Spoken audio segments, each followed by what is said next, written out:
I mean, here's a clear example. Look, 29th of November 2008, 2 people give that address. Yeah.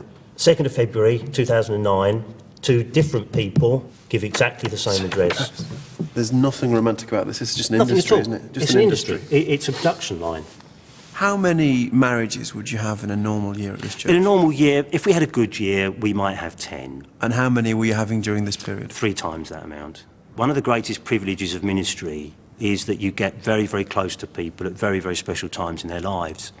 And marriage is a clear instance because you're so close to a couple. You can see the affection and the love in their eyes, but in some instances, these girls were literally frightened, absolutely frightened for their lives. Last year, it became clear how easily the Church of England could be targeted for sham marriages by organised gangs. Alex Brown, a vicar near Hastings on the south coast, was jailed for his role in overseeing nearly 400 sham weddings involving East Europeans and Africans. The thing is, there is a loophole. You don't need a Home Office certificate of approval if you marry in an Anglican church. If a vicar recommends a couple and the local diocese checks them out, a common licence is issued and a wedding can take place. It's very difficult as a priest sometimes to say no to people when you feel intimidated, when you feel threatened, as I felt threatened on many occasions. Father Codling says he was pressurised by the gangs to recommend their marriage applications, but he wanted his local diocese in Chelmsford to then refuse them. I would contact the diocesan registry and I would say, you know, these individuals should not be given a licence. But within 2 or 3 weeks, the same people that we had recommended that they should not receive a licence would come back to church and they would produce a licence. Why hadn't they been rejected? I can only assume that they felt that the documentation that had been produced for them satisfied all the legal requirements. Tired of the stream of sham weddings, both Father Codling and the diocese contacted the police, and they decided to raid a suspicious wedding.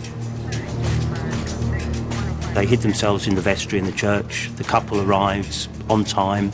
I took them to the front of the church, and on my signal, before we began the marriage, the Borders Agency and the Essex Police entered the church and arrested the couple themselves.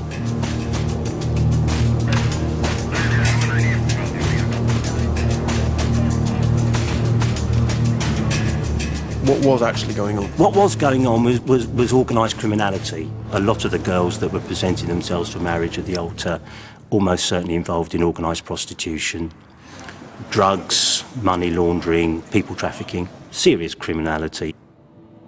As soon as a church is seen as an easy touch, it will be targeted. And he may be right. Nationally, marriages are becoming less popular, but Panorama has discovered that the number of C of E weddings involving a foreign national has actually doubled since 2005. A number of the dioceses we spoke to admitted being targeted by marriage fraudsters, but they say they've now tightened up their controls. Father Codling's diocese, Chelmsford, told us the UK Border Agency have started training clergy and now help to screen licence applications.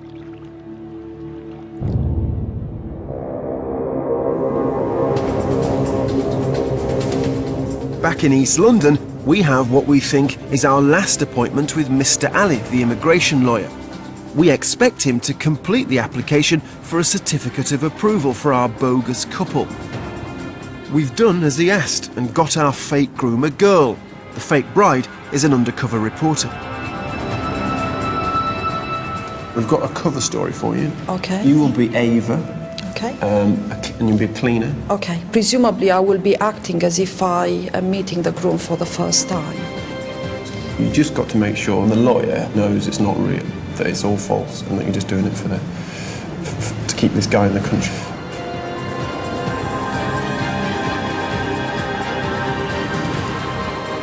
Cover stories in place, the undercover team, fake groom and bogus bride head back to Mr. Ali's office. As ever, joining the back of the queue. Eva, yeah? Eva. Good.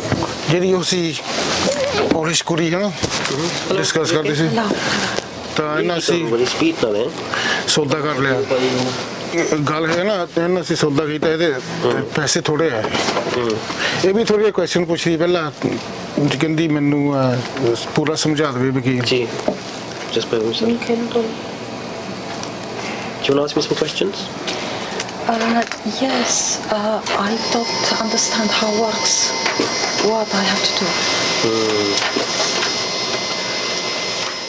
Suddenly, Nazakat Ali seems rattled by our bride's questions. भाजी एक गल मेरी सुनो गौर नाल तुसी सारे कोल आए हो जरूर ਅਸੀਂ ਤੁਹਾਡੀ ਮਦਦ ਵੀ ਕਰਨਾ ਚਾਹੁੰਦੇ ਹਾਂ ਲੇਕਿਨ ਇਹੋ ਜਿਹੀ ਗੱਲਾਂ ਵਕੀਲ ਨਾਲ ਨਹੀਂ ਕਰੀਦਾ ਫੇਸ ਟੂ ਫੇਸ ਇਹ ਮੇਰਾ ਨਹੀਂ ਅਸੀਂ ਸਮਝਾਇਆ ਇਹ ਕਹਿੰਦੀ ਮੇਰਾ ਨਹੀਂ ਹੈ ਨਹੀਂ ਠੀਕ ਇਹ ਕਹਿੰਦੀ ਕੀ ਮੈਨੂੰ ਕਰਨਾ ਚਾਹੀਦਾ ਕੀ ਪੇਪਰ ਸਾਈਨ ਕਰਾ ਲੈ ਸਾਂ ਲੇਕਿਨ ਮੇਰਾ ਕੰਮ ਨਹੀਂ ਇਸ ਤੋਂ ਇਹ ਗੱਲਾਂ ਸਮਝਾਉਣਾ ਇਹ ਤੁਹਾਨੂੰ ਪਤਾ ਕੰਮ ਗਲਤ ਹੋ ਜਾਸੀ ਨਾ ਸਾਰਾ ਸਾਨੂੰ ਤਾਂ ਇਹ ਪਤਾ ਹੋਣਾ ਚਾਹੀਦਾ ਕਿ ਕੰਮ ਤੁਹਾਡਾ ਪ੍ਰੋਪਰ ਹੋ ਰਿਹਾ ਹਾਂਜੀ ਇਹੋ ਜਿਹੀ ਗੱਲਾਂ ਨਾ ਮੈਂ ਸਮਝਾ ਸਕਣਾ ਮੈਂ ਤਾਂ ਇਹ ਕਹਿ ਰਿਹਾ ਕਿ ਬਸ ਮੈਂ ਅੱਖਾਂ ਬੰਦ ਕਰਕੇ ਜਿਸ ਤੁਸੀਂ ਕਹੋਗੇ ਮੇਰੇ ਨਾਲ ਤੁਸੀਂ ਗੱਲ ਕਰਨੀ ਵੈ ਪ੍ਰਾਈਵੇਟਲੀ ਆਓ ਮੈਂ ਤੁਹਾਨੂੰ ਸਮਝਾ ਦੇਸਾਂ ਲੇਕਿਨ ਇਸ ਸਾਰੇ ਆਮ ਅਸੇ ਤਾਂ ਨਾ ਗੱਲ ਕਰਦੇ ਅਸੀਂ ਤਾਂ ਡਰਦੇ ਹਾਂ ਕਿ ਮੈਨੂੰ ਕੀ ਪਤਾ ਇਹ ਕੌਣ ਹੈ ਇਸ ਗੱਲ ਨਹੀਂ ਹੋਣੀ ਹੈ Despite Ali's reservations, the couple are taken away by an unwitting clerk to fill out the marriage application form. Right, I'm going to print off the application form for the certificate of approval for marriage, okay? I don't want to live with him. I'm sorry? What do you mean? I think, shall I explain to you? Not yet. Let me just wait here 2 seconds, yeah? ਕਹਿੰਦੀ ਜ਼ਰੂਰੀ ਰਹਿਣਾ ਪੈਣਾ ਇਹ ਪੁੱਛਦੀ Huh? Yeah? ਜ਼ਰੂਰੀ ਇਕੱਠੇ ਰਹਿਣਾ ਪੈਣਾ Yeah. Sorry. Let me just confirm something. As briefed, the bride is making it clear their relationship is a sham, but it's causing unexpected concern. Right. I've spoken to Mr. Ali. Yeah. Okay. He's not really happy about the situation. Okay. Because obviously she's not happy. So I can't open the file. Yeah. Okay. So I don't think. Happy to verify papers. No, I don't want to do this. We're not going to do this case. Okay, because it has to be genuine. If we believe, okay, it has to be genuine. If we believe it's a genuine case, then we can only take the case on. You're saying you want to marry him for papers. We don't do this. We can't. If we're not happy with the client, we're not doing the application. I can't do it. All right. So you take your money, okay? We'll close the file. It seems the sham wedding's off, but just as we leave,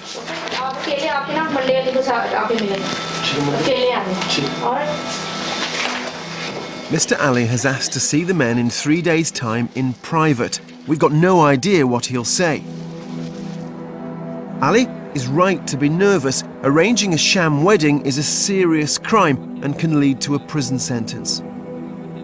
The thing is, we found that there's a good chance you can get away with it.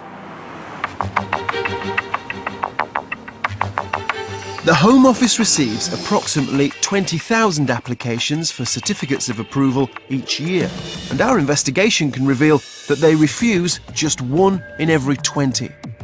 Are vetting procedures tight enough? Well, Neville Sprague worked as a chief immigration officer at the border agency until 2009. He says it's obvious the system wasn't working. So when did you first start having a look at sham marriages then? About 3 years ago. Why? There was wholesale abuse occurring with foreign nationals marrying British subjects. The applicants had to provide documentation proving either cohabitation or residency.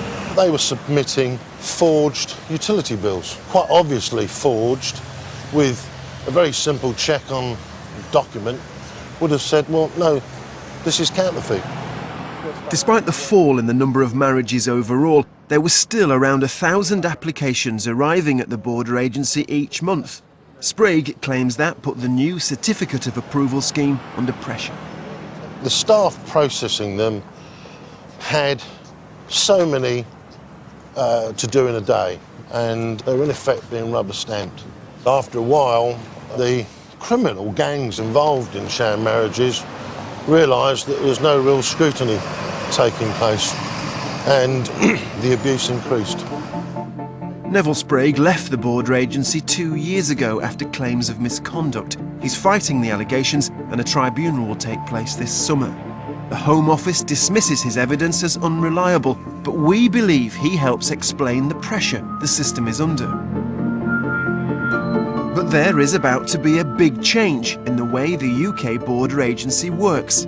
From April, certificates of approval, that crucial piece of paperwork a foreign national needs to get married, will be scrapped.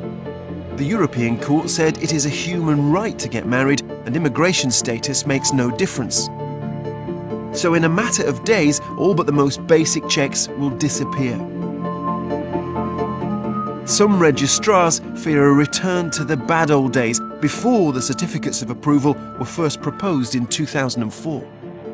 Well, it was horrendous prior to 2004. I mean, in London particularly, we'd have waiting rooms full of people, all of whom were actually trying to arrange a sham marriage. And you think that's going to happen again? Well, there's every likelihood of that. I mean, if we're going back to that situation... How does that feel from your point of view? It will be as frustrating as it was then. I mean, I can't describe how frustrating that is in terms of the system of marriage being abused, the system of our immigration laws being abused. We'd filmed what seemed to be a sham wedding between a Pakistani man and a Spanish woman. Ali the groom seems to be living a single life, but what of his blushing bride Maria? We couldn't find any records for Maria Fabiana Herrera Celis in the UK, but we did track down a woman by the same name living at an address in Mallorca. We found her through these planning documents. She was born in Peru, but for over 10 years has lived in Spain.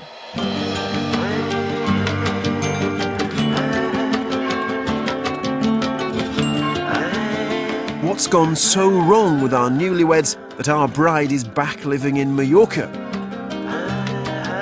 In my role as Marry Me TV's chief reporter, I've come to find out. So, I've got my Marry Me wedding suit back on. I've got my Marry Me wedding album. And I'm here in Mallorca to show Maria the pictures of her big day and to ask her what she thinks. Maria lives in a flat on the outskirts of Palma, Mallorca's capital. As she comes back from shopping, we take the chance to speak to her. I'm Richard Bilton. I'm from Panorama. I filmed your wedding last month. Well, the problem is...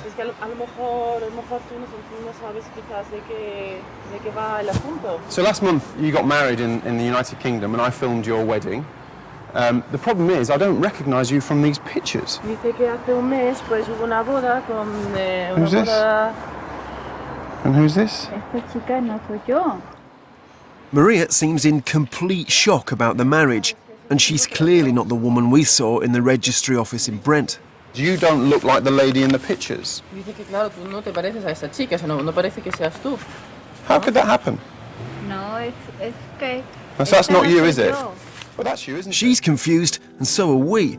What is true is that Maria's name and Maria's identity were used at the Brent wedding, and it turns out there is a connection. Él es un conocido mío. That's your husband? Él es hermano de un amigo mío. Right.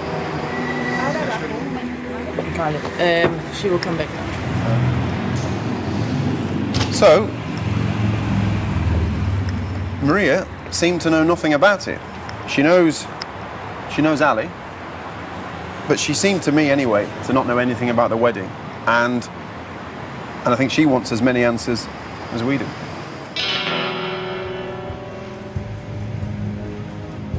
Maria wants to take us to Ali's brother in the centre of Palma. She says he's the link and he'll know what has happened. So let's get in here. Do you want to guide us?